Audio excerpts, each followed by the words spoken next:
Okay, great. So thank you all for joining this presentation today. So we're going to speak about securing devices at home and how to operate securely at home. Majority of us have been working remotely and we will continue to work remotely. And if we're going to continue to work remotely, we need to ensure that we're doing this in the most secure manner. So in terms of our schedule, I'm the speaker, so Rory Ebanks. So I have a few certifications in information security. I'm currently the Director of Information Security Advisor at Symptai Consulting. I've been at Symptai Consulting for approximately 8.5 years, which has been wonderful experience for me. I enjoy it a lot, especially cybersecurity. That is my passion, and I'm pretty much living the dream. So I enjoy security, anything security. I like to practice it. I like the technical aspects of it. And I like to share some of my knowledge to my peers and to pretty much everyone. So the focus areas that we're going to be discussing today is preparing for remote work. What should we consider and how do we actually prepare? How do we prepare from both a personal standpoint and also how does the organization prepare us to work remotely? Some of the risks are very important. So how do we understand the different type of risks associated with working remotely? The mitigation of these risks is also very critical because if we're going to work remotely and we know that there are existing risks, how can we mitigate or reduce these risks from occurring? We're going to also speak about protecting files and devices since we're going to access a lot of files remotely and we will have our devices, so our laptops, our tablets, our mobile devices, we will be utilizing these more often when we're working remotely. So we need to speak about that. And I have a few additional tips just to ensure that we're operating securely from a remote perspective. And of course, if we do have enough time, we will have a question and answer section. So the first area is preparing for remote work. So how do we know if your business is prepared for you to work from home remotely? So there's a few questions that we must ask, and you also should ask your employers.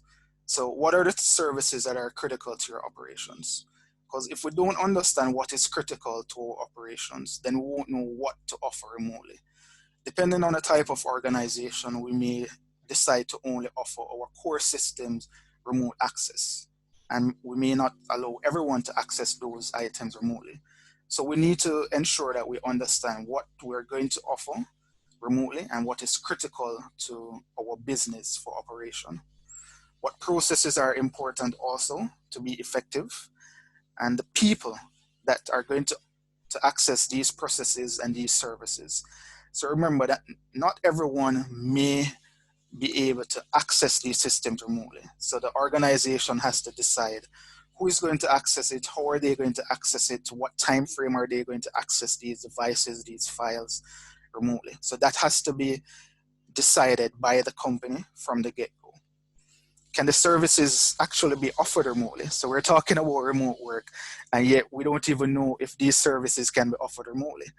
There are different ways of offering these services remotely. So these are some examples. So we can utilize cloud.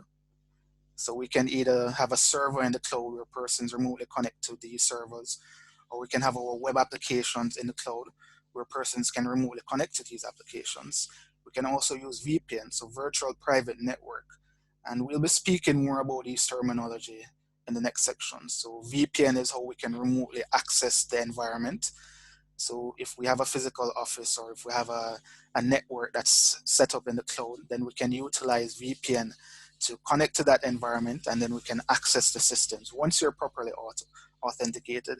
Terminal services, or some persons may call it remote desktop, and you have different types of terminal services. So you have the traditional Microsoft RDP connections, you have even VMware, Citrix, all of these different companies offer different types of terminal services. So the employees themselves need to know if they can work remotely and how are they going to work remotely. Some organizations didn't offer everyone or all employees laptops some organization enforce that, hey, if you're going to work, you're going to be assigned with a desktop computer. The problem with the desktop now is that if we're working remotely and we're going to be at home and on the move, then we need something more portable. And this is where either your laptop or your personal devices may also be utilized. So there's terminology BYOD, so bring your own device. And some companies may not enforce this because it's a little more difficult to ensure that the personal data is segmented or separated from the corporate data. So if you're going to use a personal device, so you need to ensure that it meets the company's security requirements. So for example, you may have your personal device, and to protect that device, you only use a 4-digit PIN. However, your organization may stipulate that, hey, you must use a password that's a minimum length of 10 characters. It has an uppercase, lowercase, and you must reset your password or change your password every 30 days or every month. So these different security controls or measures would be dictated and be implemented if you're going to use your personal device, or even if you're going to use your corporate laptop. These should be enforced.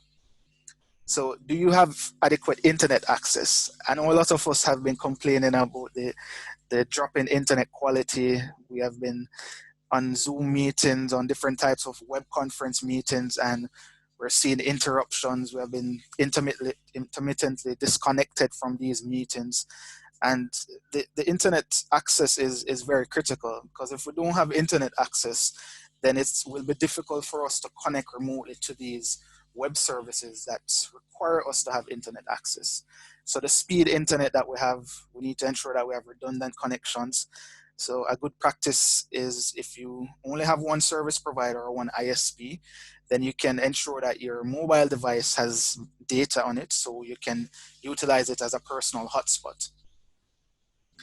So if the services are not in the cloud, can your infrastructure actually manage it? And this is a question that you need to ask the IT persons. So can the current infrastructure manage everyone within the organization? Let's say you have 100 persons in the organization. Do you have enough license to ensure that they are connecting remotely? Do you have enough bandwidth to ensure that everyone can connect to these services remotely? Can everyone connect at the same time remotely? Can the device, the firewall, handle all of this capacity? Will you be giving up security scanning capabilities to just ensure that everyone can connect? So if we're going to do remote services, again, there are precautions, and we must ensure that we're not exposing ourselves, exposing our data, exposing the company information. Because when we're granting remote access, it's pretty much we're exposing the internal area of the network to external connections. Because you're external, you're at your home, and this is classified as an external person coming into the internal network. If it's through a VPN services, if it's through terminal services. So we need to ensure that we adequately understand the risks associated with connect.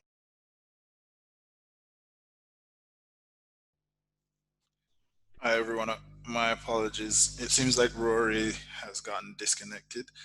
We're going to try to see if we can get him back online shortly.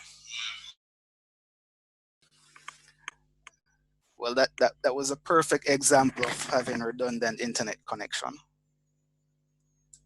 So again, my primary internet connection went down, so I have to be using my hotspot as a redundant.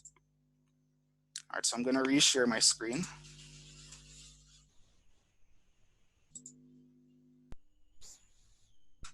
Okay, so we're speaking about understanding the risks pertaining to social engineering. And social engineering it's very simple in terms of the type of attack which cyber attackers or hackers would utilize. And it's primarily utilizes phishing attacks or smishing. And when we say phishing, this is PHI.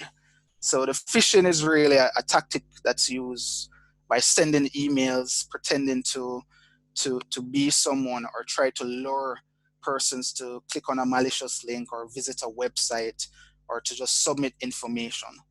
And during COVID, we have seen that phishing attacks have rise significantly. So a perfect example is persons may be sending around emails, and these are attackers. They may say, hey, click on this link to visit our COVID tracker to get the most up to date information on the different COVID cases in Jamaica. When you click on this link, they may redirect you to something malicious, or you may even be redirected to downloading a malicious application. There's also smishing. So this is SMISHING. And with smishing, it's similar to phishing, how they deliver the information. However, they use SMS or WhatsApp instead. And they would deliver a, a message through smishing, through SMS. And this information would, again, tell you to click on a link. And once you click on that link, you may be redirected to somewhere or to someone. There's also different types of social engineering attacks outside of phishing, smishing. So you also have vishing, which uses voice. So they may intentionally call you, may even tell you that you have won something, that you may need to visit this URL, or that they were going to send you an email afterwards to say, click on this link, submit the information here. And here we may classify this as similar as lotto scamming, where persons would call saying that, hey, you have won something, please send us this amount of money or this amount of information. And they would casually collect this information from you and utilize it to formulate a attack. So the next item is malware. So a malware is really a malicious software or a malicious program, and its main focus is to cause harm to the user or to the end user or to the computer itself. So one of the common malwares that has been identified during COVID is one that's called COVID lock. And in essence, COVID lock tricked persons to visit a website. It seemed legitimate, so it would have been coronavirusapp.com or .net. And this is termed as a real-time coronavirus tracker. When you visited this website, it would then tell you to download the mobile app, so both Android or iOS. And once you download this app, you would then be installing a ransomware application. When the ransomware gets on your machine, it would encrypt and lock all of your files, and you can either get a decryption code or you would have to pay them in Bitcoin to get back your information. So all of your contacts, all of your videos, all information on your phone would be encrypted, and you would not be able to get back this information unless you either pay them or you find a way to decrypt the ransomware. And there are other types of malware out there that's similar to the COVID lock, such as Maze and Crisis, which is a very big and upcoming one. So I'm going to show you a quick video pertaining to the COVID lock. And here we're on a mobile device, and the user is just going to show you that we're on the mobile device. You'll see the information about the device here. So here we're showing it's a Samsung Galaxy, it's an Android device. The user will now download the APK or the application, since it's an Android phone. And there are different ways that an attacker would trick the user to download this application. So they're downloading the application, and here these are just some of the items that you normally get prompting about. So the accessibility, this application is asking for access to your contacts, to your camera. I know a lot of persons don't read these accessibility because they just want to utilize the application, but it's very important to read what you're granting the application access to on your device.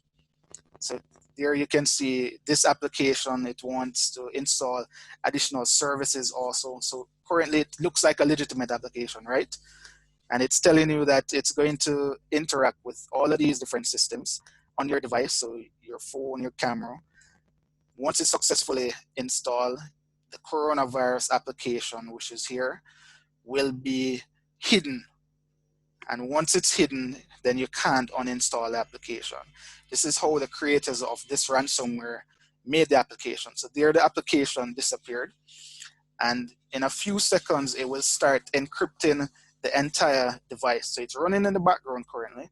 And if the user clicks on a application, So there it's telling you it's violating the security policies. And here you're seeing the warning that, well, it's telling you congratulations, but it's really telling you that your device have now been encrypted and you need to provide them with $250 so they can provide you with the 24 number key, which is the decryption key, to get back all your pictures, all your contacts, everything. So here they're trying to close this screen, not allowing them to close the screen. So each time you go back to the home screen, it brings back up the ransomware log. So the only way to get around this is either you're going to wipe your device completely, and in that instance, you're going to lose your information if you did not back it up.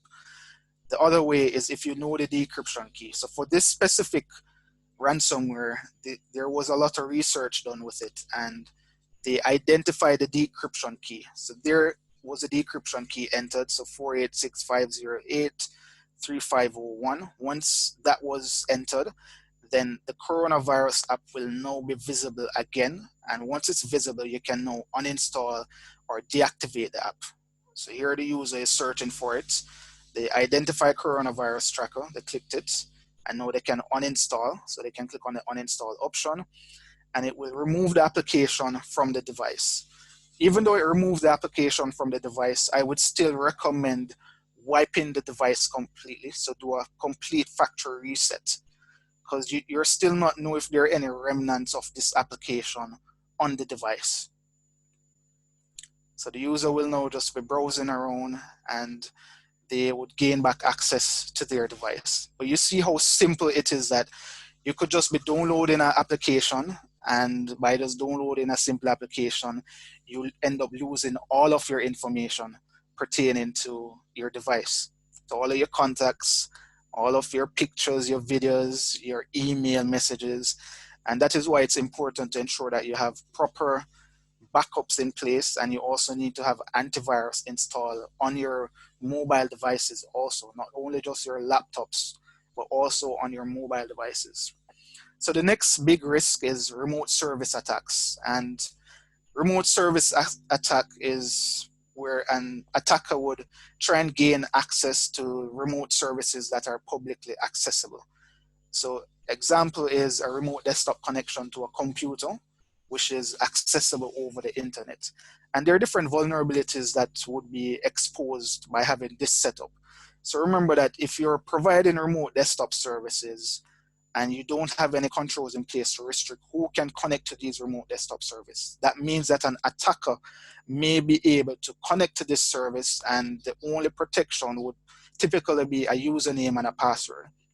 Some organizations may implement two-factor authentication or multi-factor authentication. However, if they don't have two-factor authentication, then an attacker may be able to brute force attack this remote service by trying to guess the username and their passwords. When they perform this, if they are successful, then they would be able to gain access to the remote desktop. And I'm going to show you an example of how persons who are performing an attack would easily identify remote desktops that are out there. So a remote desktop, which I'm going to use a tool that's called Shodan, and a lot of attackers would utilize this tool to gain an understanding of the different remote desktops that are available out there. So what Shodan does is it searches the internet, it scores the internet, and you can identify not only remote desktop services, but for this demonstration, I'm going to show you the different RDP services, which is popularly called. So the RDP runs on port 3389 and 3388 by default. So in this example, we're going to do a search, and Shodan is a worldwide global database where it's going to show you all the different countries, all the different regions. So here we did a search for remote desktop, and it's showing us that we have over 3 million results. And this is showing us that the different services that are running. So we're seeing Citrix, HTTPS, the organizations, the top operating system, and we're seeing the IP address that's associated with the device. We're also going to see the different screens. So here we're seeing remote desktop protocol. We're seeing in Honduras. So this is an example. We're seeing the desktop for a remote desktop connection. So here we actually are one step closer because an attacker would see the username that's associated with connecting to this server. So the next step would be for the attacker to guess the password that's associated with this username. This is a next example. This is a server in France. You can see the user name again, tap this, and we can continue. And this is just the first screen. Here you can see additional usernames. If the attacker wanted, they can also specify remote desktop for Jamaica. We're not going to do that because we don't want to expose too many companies, but that is showing you how easily it is to identify remote desktop connections. So we spoke about this just now in terms of brute force attacks. So once the attacker would identify the remote desktop connection, they would then launch what's called a brute force attack. So if the organization doesn't have proper password controls or lockout controls in place to prevent a user or an attacker from launching a brute force attack. And the brute force attack is pretty much a attacker guessing the correct username and password combinations. So in the example I just showed you, where we saw the remote desktop and we saw the username, so we had the usernames. Now the attacker would go ahead and guess the password that's associated with those usernames. And when I say they're going to guess it, this is all automated. So they're not going to type one password at a time. This is going to be automated. So they're going to try thousands of passwords within a minute, depending on the processing capability of the computer that's being utilized. And because it's so easily to get fast computers, you can easily spin up a computer in the cloud on Amazon, in Microsoft environment. You have different service providers, and you can spec this computer so that is classified as a supercomputer. And once we have these processing power, then an attacker would be able to launch the brute force attack against the different services. So remember, it's very important that we protect ourselves and we don't skip out on cybersecurity. So I just identified 4 major cybersecurity risks that are associated with working from home remotely. So we need to ensure that we're practicing good sanitization, like what we're doing for COVID, but also we need to practice this for cybersecurity. So there are certain steps or practices that we need to ensure that we're following. And the first one is really strong passwords.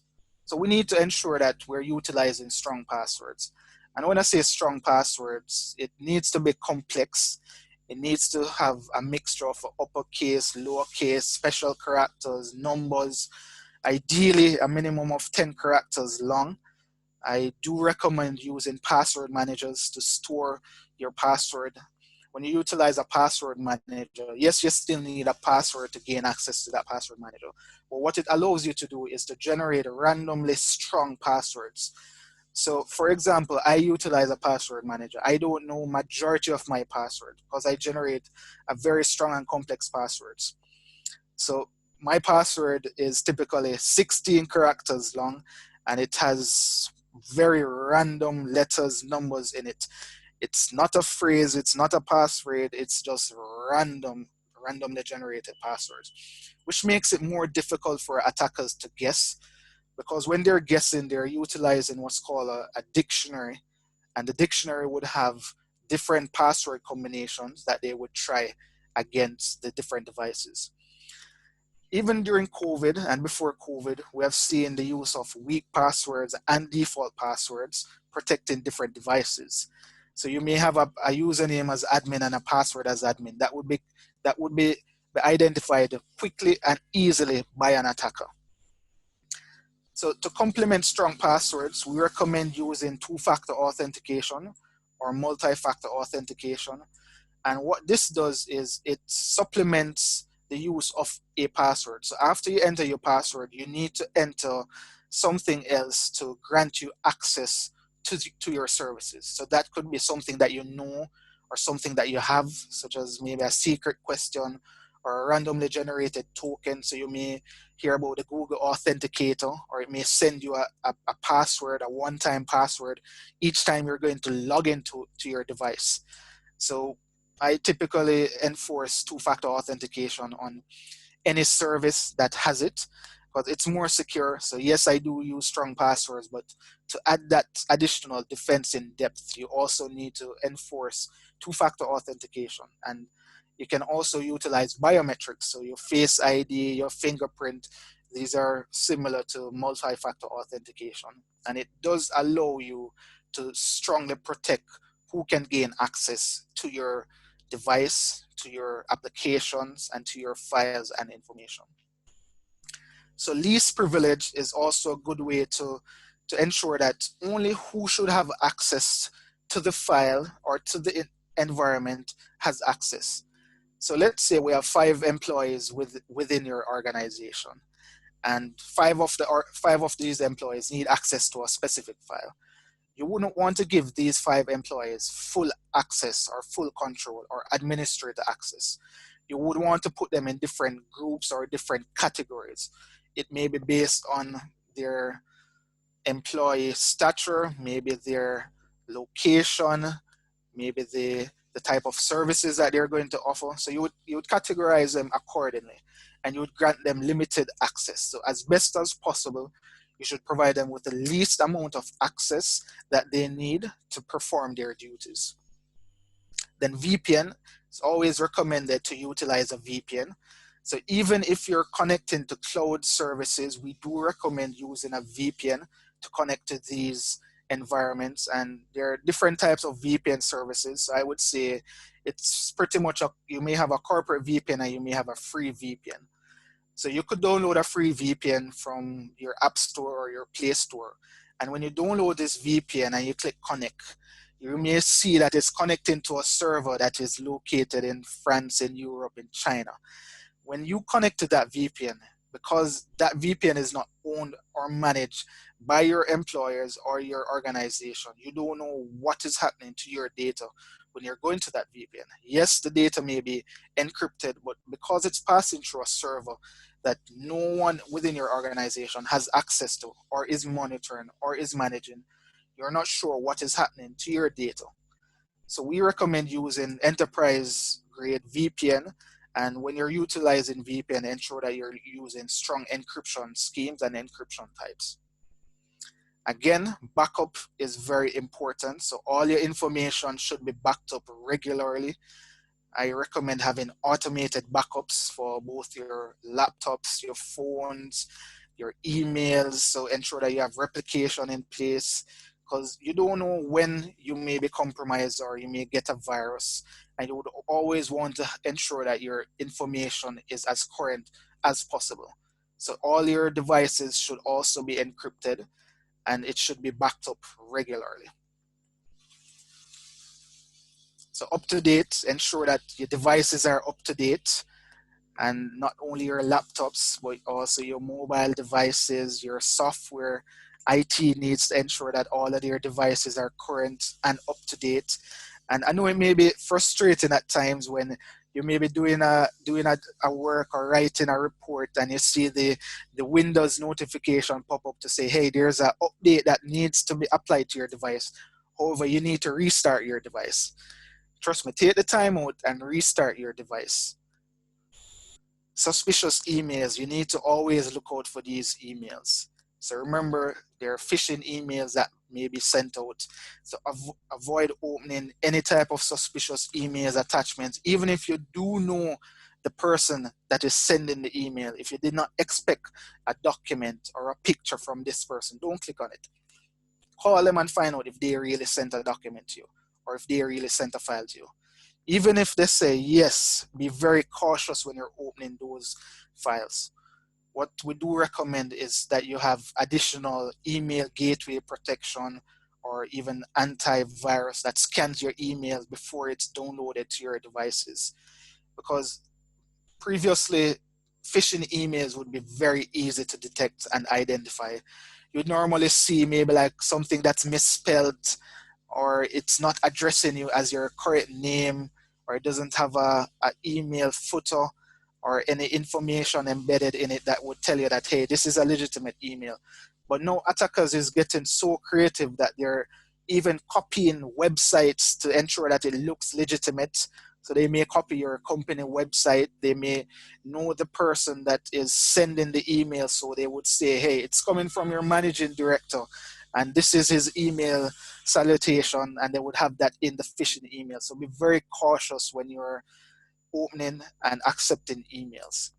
Security tools. So you can't have too much security tools. So ensure that you have your anti-malware, your antivirus, you have full disk encryption in place, also have MDM, so that's mobile device management, and this will come in very handy when you're working remotely. So what the mobile device management tool does is it ensures that yes, you're working off-site or out of office, but it ensures that your device is compliant with the security control that the organization would set.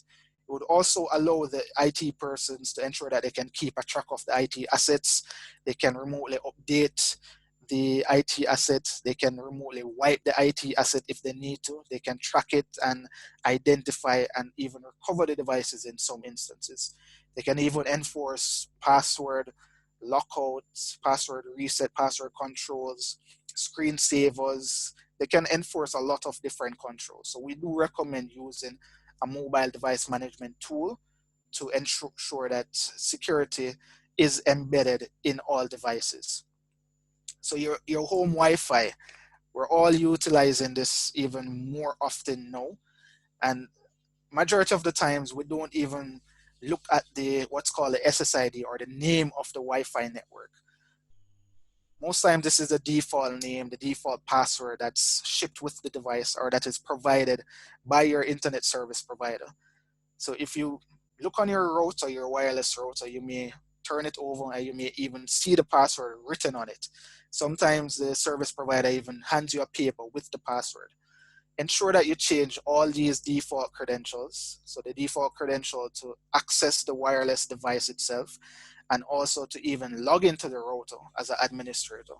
So majority of the times these devices again are shipped with default credentials. So you may have a wireless router where the username is admin, the password is password. Ensure that you change that.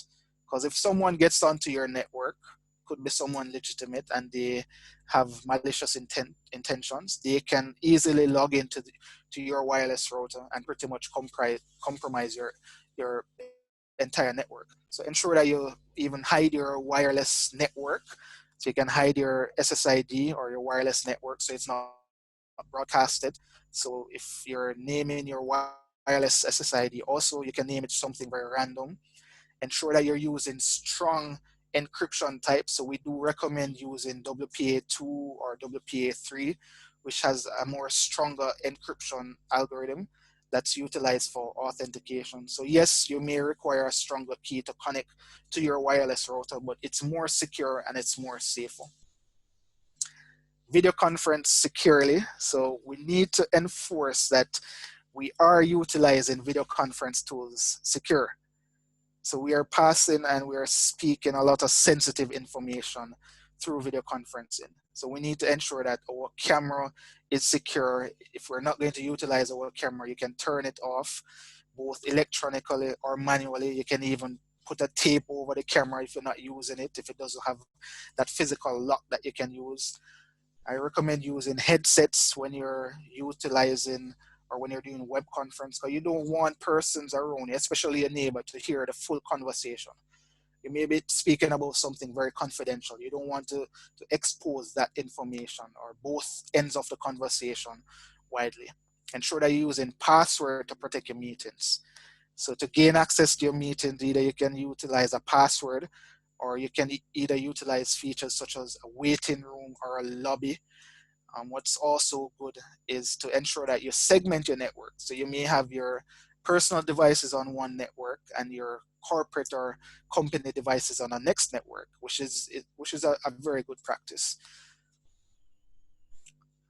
So some additional tips to protecting our files. So we are using and accessing more files throughout the network. So we need to ensure that we have full disk encryption that is being utilized. And when I say full disk encryption, it means that if the hard drive within the device is removed, it needs a password to be unlocked. Some laptops or some phones may have what's called a TPM, so a trusted security platform, which it has its own BIOS in place that ensures that the entire device is fully encrypted. And for example, whenever I'm turning on my device, I have to enter a password before the device even boots. And after I enter the password, I also have to utilize biometrics. So I may also have to utilize my fingerprint for it to pass that state. Once it starts booting, I would then also have to enter my username and password for the device to then log in for me to utilize it. So the next step is to ensure that even after you have logged in, ensure that the file itself are encrypted. Once we can ensure that we have proper encryption, ensure that we are backing up our files regularly. So automating this process is the best. So you can ensure that whenever you make a change to a document or to certain areas of your device, it automatically backs up that data, and it's seamless to the end user. So it may not be a case where at the end of the day at 6 p.m. it backs up. Because what if your device is not turned on at 6 p.m.? Then your device would never be backed up. So it's always good to ensure that it's an automated process and it automatically occurs. Maybe once you have internet connection and if you make a change, then your device is automatically backed up and sync. And again, ensure you're utilizing strong passwords. And we also have to ensure that we use file level and share level security. So with file level security is where we can specify what users have access to what areas of a file and the type of access that they have. So do they need only read access, or do they need to modify this file? It could be an Excel file. Do they need to have full control where they can delete this file or they can modify the information within the file? Suppose they only need to view this information, then ensure that we only grant them read access or view access to these information. So again, use a privacy screen to protect our device, or even if we're going to be in common areas, ensure that you're not susceptible to what's called shoulder surfing. So you may be using your laptops in a public space, maybe an internet cafe, and someone beside you may be able to snoop over your shoulder and see what you're doing on your screen.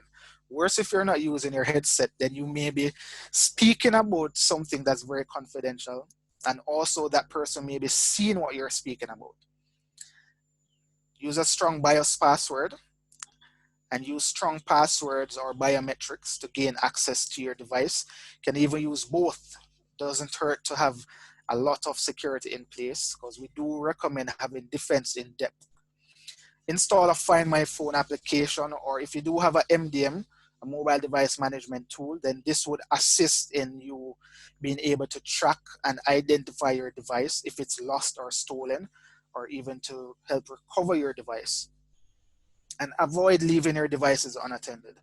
So even when you're at home, ensure that you practice to lock your device, lock your screen.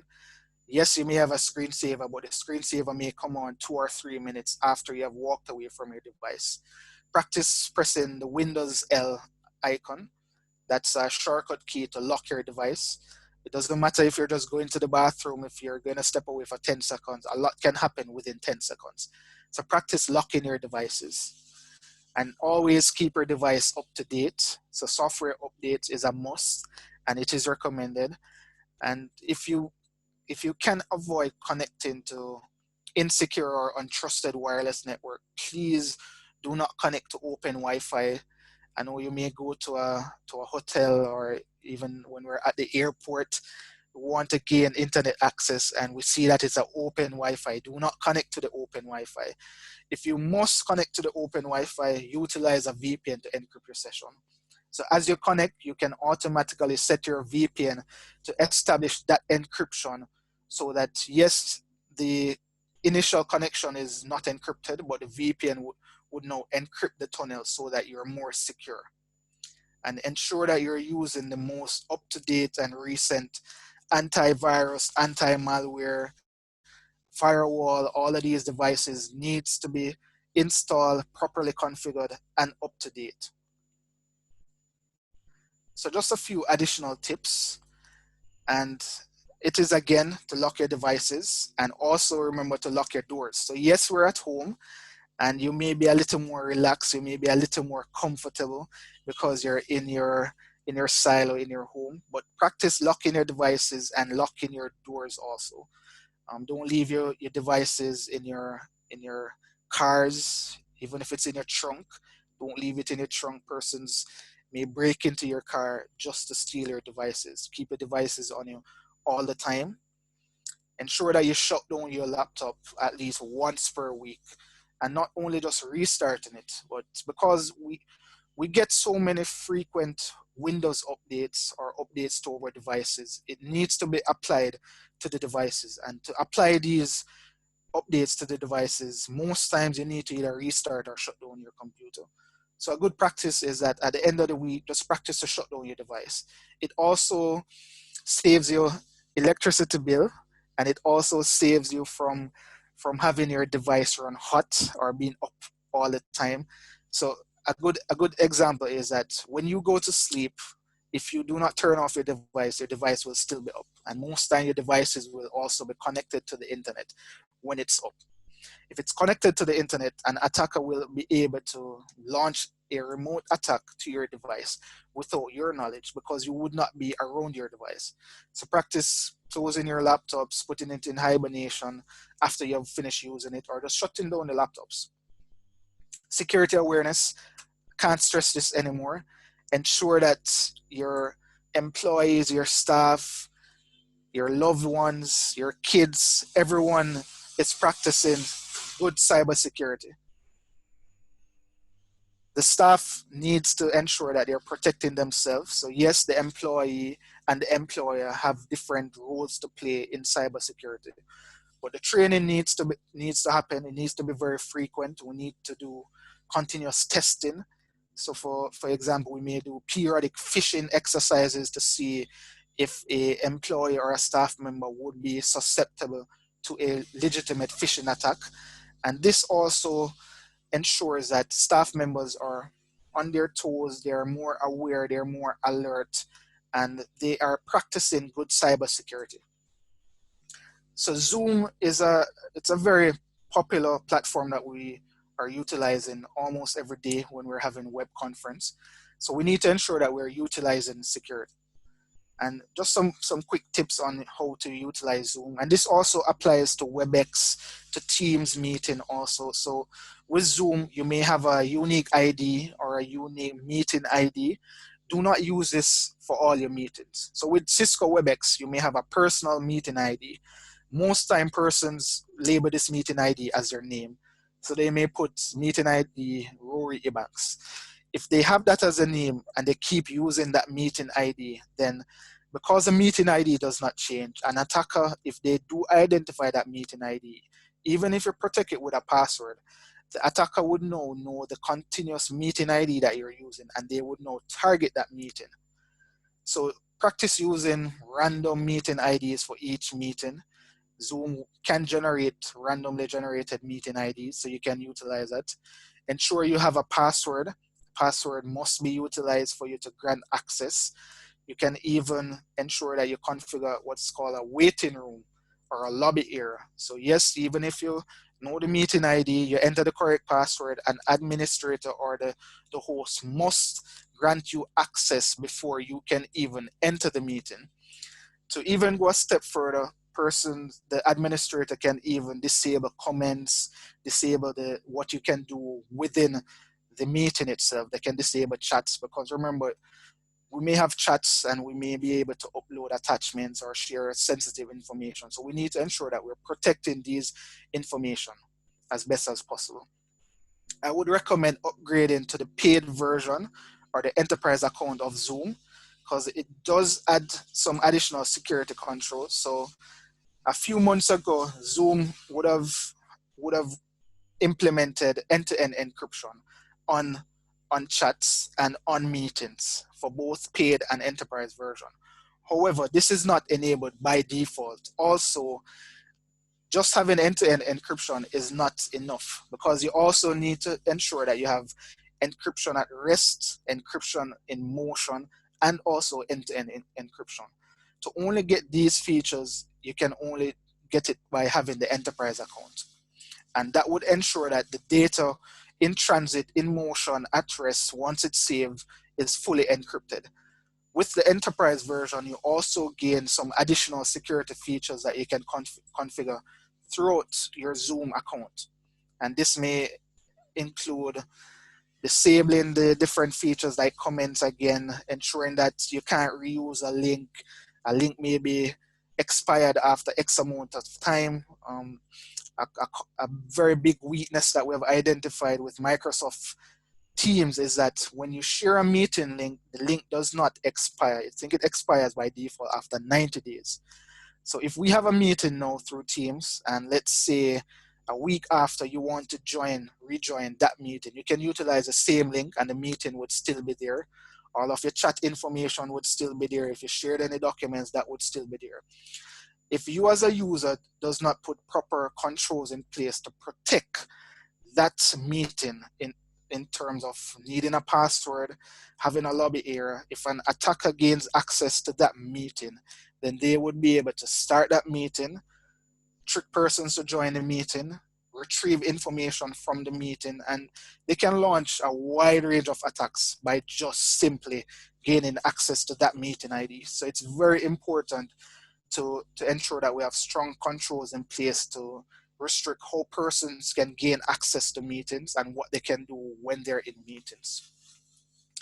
So to assist Symptai, we have created a work from home risk assessment tool, and it's pretty simple and very, very important. So what the risk assessment tool does is it allows us to pretty much quantify what you can do from home. And here's the URL. So you go to symptai.com/tools and you click on the risk assessment tool here. And then it will prompt you to just enter your username and your first name and last name and your email. And you will download an Excel sheet. So the Excel sheet that you will download, it will ask you for a few information. And I'm just going to show you quickly. So this is a sheet. So it'll ask you about your company profile, your department, your remote access security. And here it will ask you, you will enter your different responses. Based on your response and your notes, we'll provide a rating, an overall rating for you. So you will see based on your company, your governance, your data protection areas, and we'll also provide recommendations based on your selection. So since we're speaking about remote access and home network, let's look on the home network tab, which we have here. And these are just some quick questions. So work from home staff, do we have any policies in place? So any acceptable use, any information security policies. So let's say we totally disagree, then you would look at the summary and you would see that the rating has went down. It says 0.25 now, but let's say we're a good organization, we were prepared for this, and we fully agree because we do have policies, defined procedures in place. We do have a strong home network, so we have segmentation, we have changed all of our default credentials and passwords. So we totally agree again. And here you can see that the summary, the score have been improved and overall would provide different recommendations and tools. And this is a free tool that you can access and download. So in summary, we have discussed a lot, and remember that COVID-19 pretty much it will become the norm for remote work.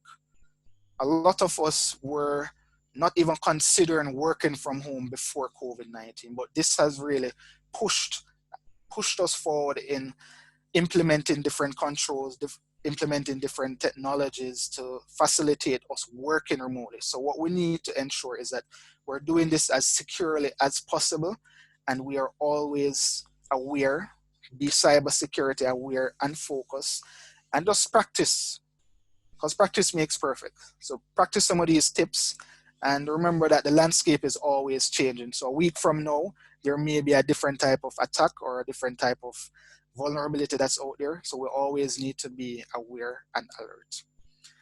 So now we have a few minutes. So is there any questions? I think we can take a few questions. All right, Rory, thank you very much for the presentation. We're coming close to the top of the hour, so we do have a few questions. Try and get to them So the first question that we got was, are iOS devices vulnerable to COVID lock as well? Seeing that they are not on the Play Store or the App Store, and Android devices can install external APKs. Um, would you say that iOS devices can also fall victim to?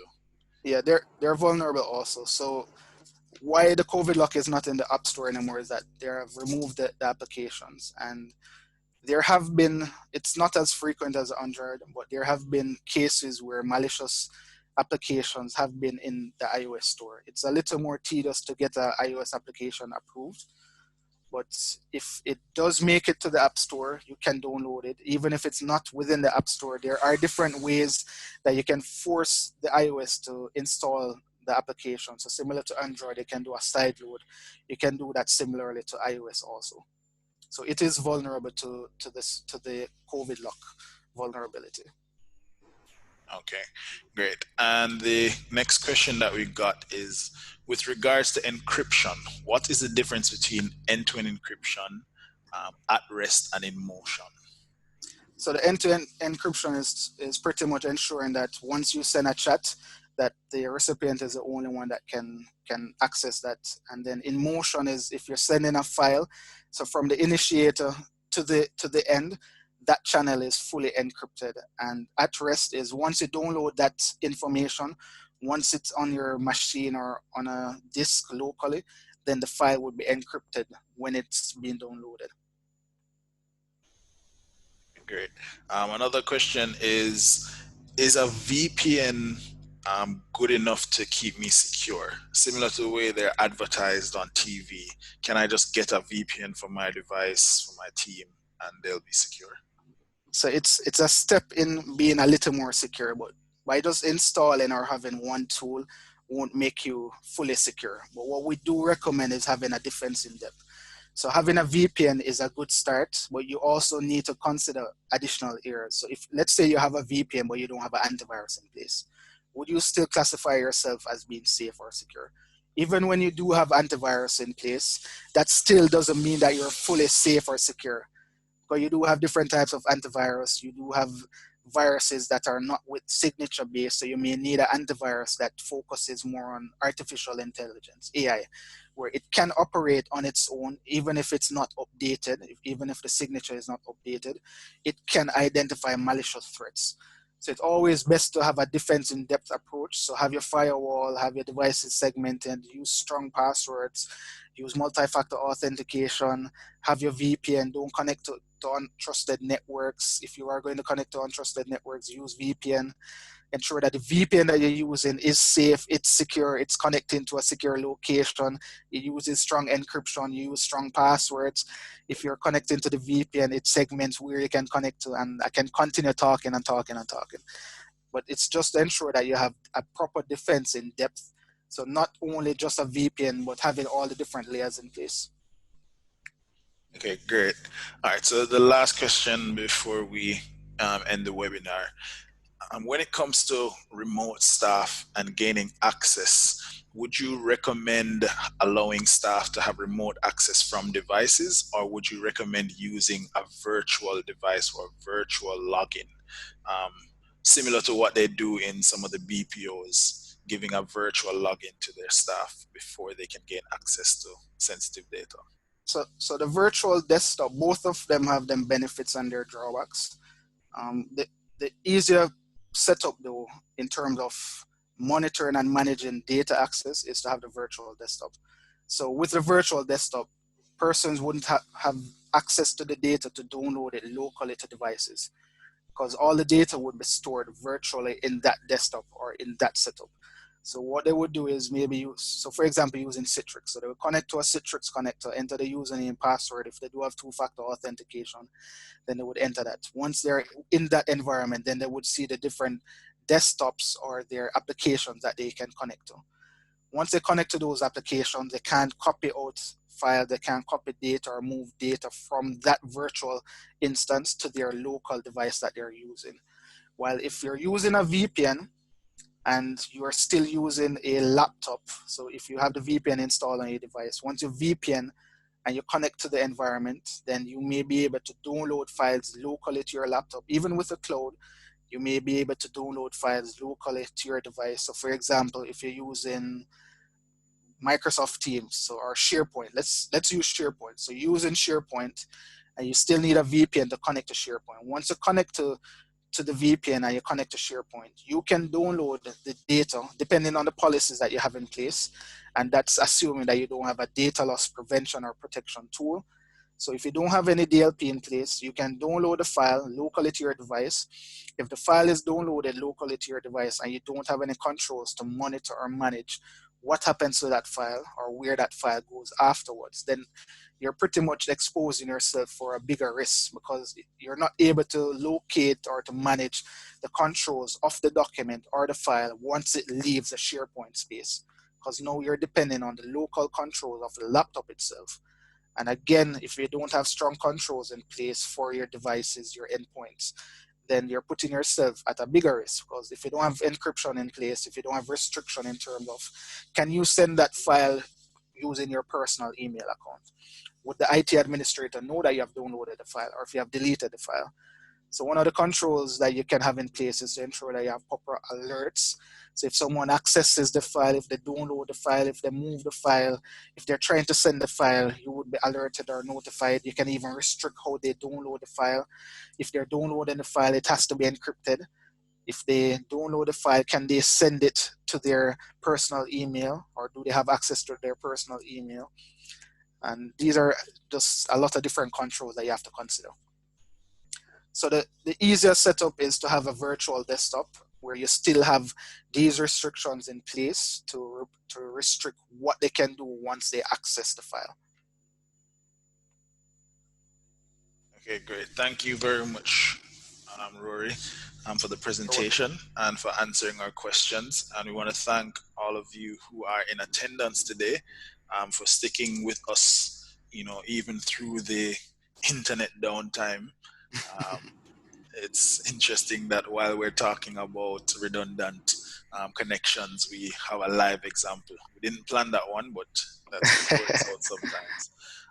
And again, I've shared it in the chat and Rory talked about it. Please take the opportunity, visit our website, www.symptai.com/tools.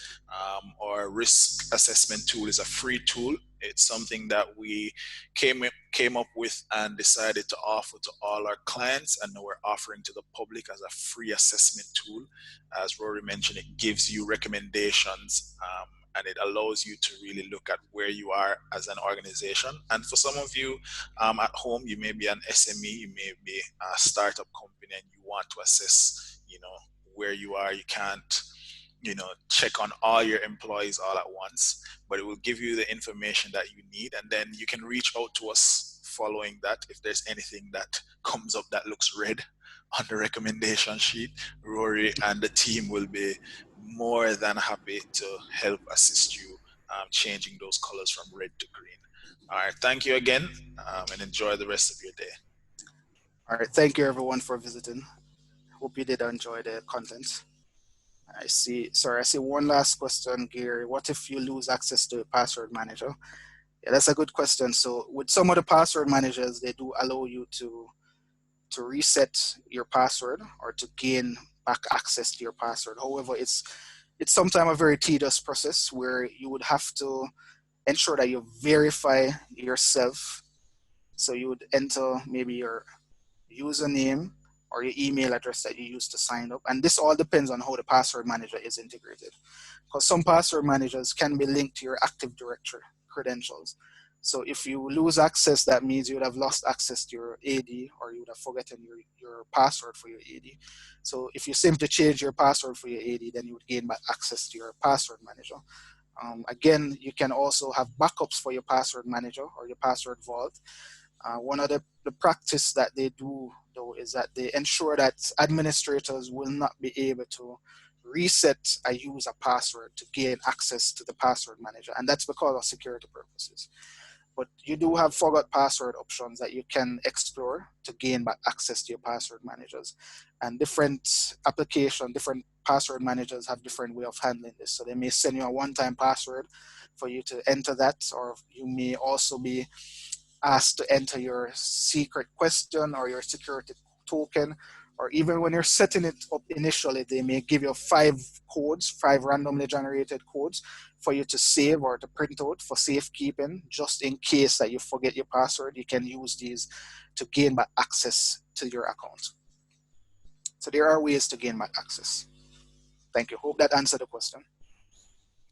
All right, thank you guys. And yes, the slides for the presentation will be shared in a follow-up email along with contact information for Rory, so you can reach out with additional questions. But thank you again, everyone. Thank you again, Rory, and enjoy the rest of the day. All right, bye everyone.